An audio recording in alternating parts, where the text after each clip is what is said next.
الإيمان مش مجرد كلمة بنقولها ولا فكرة نحفظها. الإيمان هو ثقة عميقة في قلبك، حتى لو مش شايف الطريق ربنا شايف وبيمشي قدامك. الإيمان الحقيقي بيظهر وقت العتمة، لما كل حاجة تبان صعبة والإجابات مش واضحة، لكن لسه بتقول أنا واثق فيك يا رب حتى وأنا مش فاهم.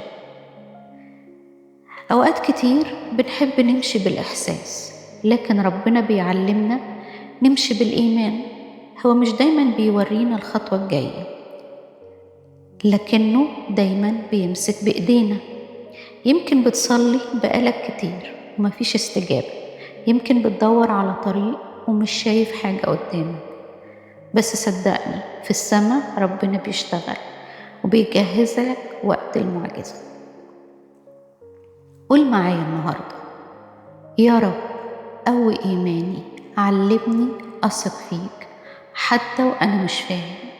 خليني أعيش بالإيمان مش بالمظاهر. آمين.